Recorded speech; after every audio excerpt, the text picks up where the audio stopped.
यहाँ पर जब मियाँ साहब की बात हो रही है कि मियाँ साहब ने तो वो रास्ता ले लिया, इमरान खान साहब तो ये कहा करते थे मैं इक़्तिदार से बाहर आया तो ख़तरनाक हो जाऊंगा, अब वो जेल में बैठे इस्टेब्लिशमेंट के लिए ख़तरनाक बने हुए हैं और इस बात का उन्हें भी बखूबी अंदाज़ा है। लेकिन नवाज शरीफ साहब क्या कर रहे हैं, सरकारी इजलासों की वो सदारत कर रहे हैं पंजाब की सतह पर।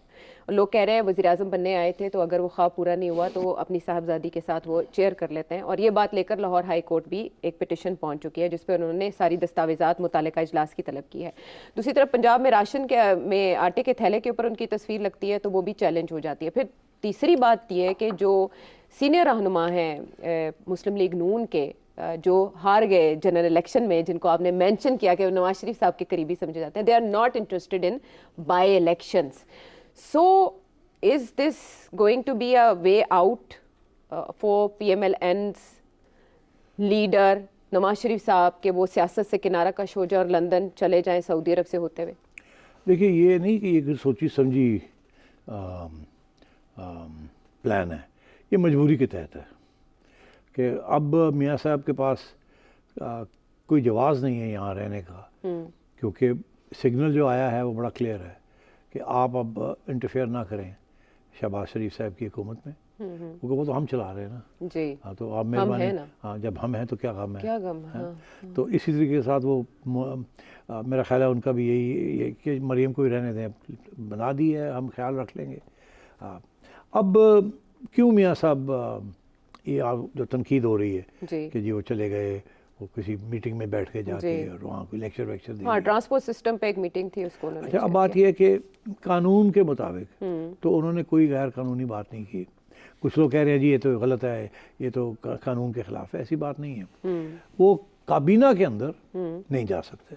अच्छा, ठीक, मगर किसी और ब्रीफिंग में अंदर या मीटिंग में ये चीफ मिनिस्टर या प्राइम मिनिस्टर किसी को भी याद कर सकते हैं कि आप आके बैठे। अच्छा। और कोई इसके ऊपर पाबंदी नहीं है। कोई मीटिंग हो रही हो विच इज़ नॉट कैबिनेट, किसी को एडवाइज़र के तौर पे, किसी को ऑब्जर्वर के तौर पे, ये प्राइम मिनिस्टर की सवाबदीद होती है, वो बुला सकते हैं। मैं आपको एक और एग्जांपल देता हूँ, क्योंकि हर चीज़ का एग्जांपल होना ना, उस पर समझ आ जाती है। अभी हाल ही में मैं मिलने गया हुआ था शहबाज शरीफ साहब को। अच्छा। अभी नहीं, 6 माह पहले।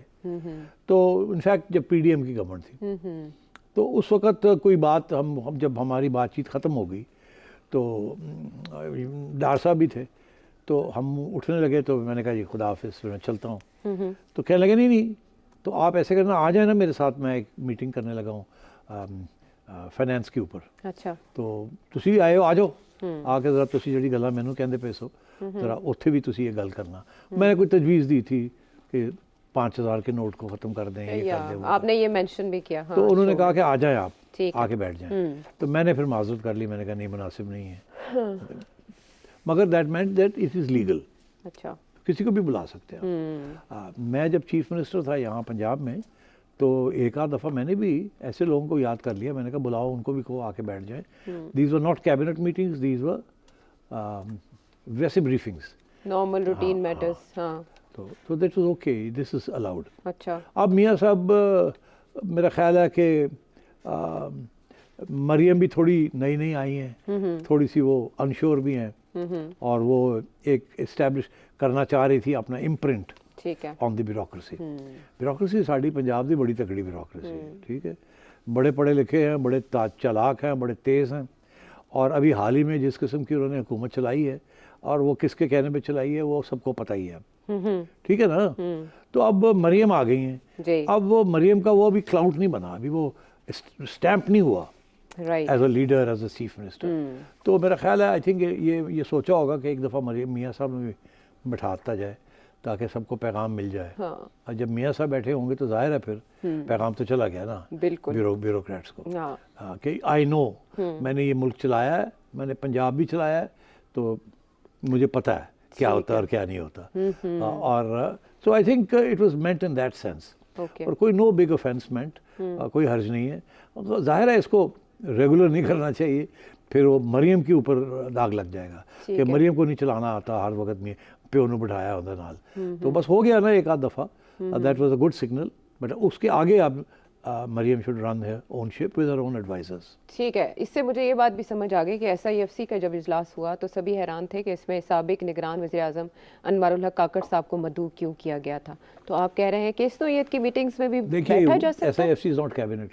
हाँ, it is not, so that's उससे व्हाई। किसी को भी बुला सकते हैं, तुम्हें मुझे किसी को चाहे बुला लें और कहें जी कि ब्रीफिंग करें या ब्रीफिंग सुन के आप कमेंट्री करें। ओके। अब मेरा ख्याल है इसलिए बुलाया था उनको, कोई इसमें नाजायज़ चीज़ नहीं है, इसलिए बुलाया था कि उनके दौरान SIFC में बहुत से फैसले हुए थे जी।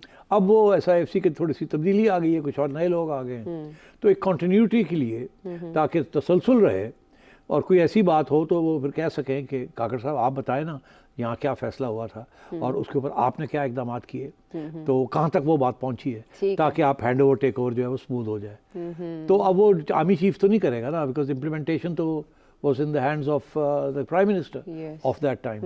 तो मेरा ख्याल है इस वजह से काकड़ साहब को भी बुला लिया था। So I don't think there's anything wrong in that. Meanwhile, आपने जो पेशन गोई की थी, आप उसमें कुछ ऐड करना चाहेंगे? नवाज शरीफ साहब कब जा रहे हैं, वापस आएंगे, कहाँ जा रहे हैं? नहीं देखिए, जा तो रहे हैं बिकॉज आपको पता ही है सारी फैमिली रमज़ान के बाद या के दौरान उसके बाद चले जाते हैं सऊदी अरेबिया, एक हफ्ता वहाँ रहते हैं। ये एक ट्रेडिशन है इस फैमिली की जी। तो मेरा ख्याल है ये उस ट्रेडिशन के तहत ये जाएंगे, मगर फिर वहीं से बाकी लोग वापस आ जाएंगे, मरियम वगैरह वापस आ जाएंगे और मियाँ साहब और उनके बेटे ये फिर आगे लंदन चले जाएंगे। और देखिए मैं आपको बताऊं, मियाँ साहब रेगुलरली इनकी वहाँ मेडिकल अपडेटिंग होती है, ठीक है। टेस्ट्स होते हैं, अपॉइंटमेंट्स होती हैं with doctors and so on. अब इनको 6 माह तो हो गया ना आए हुए, इतना हो गया ना, 3 महीने अक्टूबर में आए थे। अक्टूबर में आए थे, तो अब देखिए ना होने जा रहे हैं 6 माह। तो I think he needs to go back to the doctors for a checkup. और वैसे भी आई थिंक जिस तरीके से सारा कुछ यहाँ हुआ है, थोड़ी सी इनको अब डिस्टेंस क्रिएट करना चाहिए ताकि आप सोचें this is too close to the situation.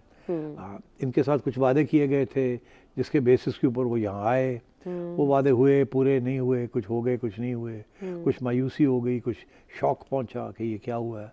तो he needs time to reflect. अब क्योंकि टाइम बहुत थोड़ा सा तो उन्होंने फिर कहा ठीक है, उधर शहबाज इधर मरियम। मगर मेरा ख्याल है कि इनको वक्त चाहिए कि अब आगे भी तो बहुत कुछ होने जा रहा है ना, ये तो नहीं कि ये अब हो गया और 5 साल चलेगा ये। तो आई थिंक मियाँ साहब नीड्स टू सिट विद उस किस्म के लोग जो कि शायद इनके साथ खुशामदी ना हो, खुल के बात करें। मियाँ साहब सुनना चाहते हैं बहुत सी बातें, मगर मुस्लिम लीग नून के अंदर ट्रेडिशन नहीं है कि खुल के बात करने की। वो बातें वही लोग करते हैं जो समझते हैं कि मियाँ साहब पसंद करेंगे। अच्छा। वहाँ तनकीदी जायज़ा कोई ख़ास नहीं होता। हालांकि मियाँ साहब हमेशा कहते हैं दसो ना, करो ना। वो चाहते हैं कि भाई आप चैलेंज करें, मगर लोग बड़े है ना, एक पूरा एक कल्चर है मुस्लिम लीग का, पहले आप, पोलाइटनेस, वो बिल्कुल ऑपोजिट है जो कि PTI का है। PTI ਦਾ ਗਾਲੀ ਗਲੋਚ ਤੁਹਾਡੀ ਹੈ ਜੀ, ਤੁਹਾਡੀ ਹੋ। ਹਾਂ, ਖੁੱਲੀਆਂ ਡੁੱਲੀਆਂ ਗੱਲਾਂ। PTI ਦੇ ਤੁਹਾਨੂੰ ਪਤਾ ਜਿਹੜੀ ਕਲਾਸ ਤੋਂ ਆਈ ਹੈ ਉਹ ਉੱਥੇ ਤੇ ਆਈ ਹੈ, ਮगर जो मुस्लिम लीग वाले ट्रेडिशनल कंजर्वेटिव वज़ादारी है इनमें, और उधर जो है वो वज़ादारी उस हद तक के नजर आ रहा है कि हिपोक्रेसी है, मुलम्माकारी है। मगर वो पूरा है ना। मतलब वो है कि जफ्फी पा रहे होंगे तो पीछे चाकू रखा होगा, मगर जफ्फी जरूर पाड़ी है। ठीक है ना, सो राइट, बैकस्टैबिंग। हाँ, बैकस्टैबिंग वो तो होती है। तो मियाँ साहब कभी खुल के बोलेंगे या मेरा नहीं ख्याल, मगर एक बात मैं आपको कह दूं, इसको याद, ये क्लिप मार्क करके रख लीजिएगा जी। मियाँ साहब ने कभी भी आवाम का साथ नहीं छोड़ना। अच्छा। वो हुकूमत का साथ छोड़ देंगे, अवाम का साथ नहीं छोड़ेंगे। ये मैं आपको उनकी तबीयत बता रहा हूँ। तो इसका मतलब है वो बोलेंगे? इसका मतलब है फ्रॉम टाइम टू टाइम वो कुछ ना कुछ कह दिया करेंगे जिससे अवाम को ये पता चले कि अगर अवाम को दर्द हो रही है तो मियाँ साहब को भी दर्द हो रही है। और इसीलिए उनको अवाम भी पसंद करती है जो उनके सपोर्टर्स हैं कि मियाँ जड़ा ना वो दिल सही है। वो तो मैं ये समझ, और पुराने ज़माने में मुग़ल बादशाह जैसे होते थे, बड़े बेर हैं, मतलब वो जनरस होते थे और सखी, हाँ, खुले, माफ़ी जल्दी कर देनी। अब मियाँ साहब की तबीयत ऐसी है कि आयशा तुम उनको 1 दफ़ा मिलो और 2 दफ़ा मिलो और उसके बाद तुम कोई खुशामदी होने की ज़रूरत नहीं है, मगर आप उनसे कोई मांग लें कोई चीज़ जो उनके हाथ में है देने को, और उनका ख्याल है इसके साथ उनका कोई नुकसान नहीं है, तुम्हारा फ़ायदा है, तो फ़ौरन इतने रॉयल ठीक। तो और माफ़ी बड़ी जल्दी कर देते हैं, फिर कभी कभी माफ़ नहीं भी करते। तो you know he is that sort of a character. कभी कभी माफ नहीं भी करते, ये बड़ा इंटरेस्टिंग जुमला है, यानी दरिया दिल है आप कह रहे हैं। Yes, लेकिन जहाँ फिर नो टॉलरेंस का, वहाँ वो भूलते भी नहीं है, और जख्म कुछ ऐसे भी होते हैं जो भुलाए नहीं जाते, उन्हीं जख्मों को जो शख्स उनके साथ ज्यादती करेगा ना, वो नहीं भूलेंगे, नहीं भूलेंगे। मगर कोई इधर उधर की हो जाए कोई चीज़, अगर मैं कोई ऐसी बात कर दूं जो कि उनको पसंद ना आए, हो क्या कोई गल नहीं, मगर अगर मैं उनका नुकसान करूं और ज़ात पे और फैमिली के ऊपर हमला करूं तो फिर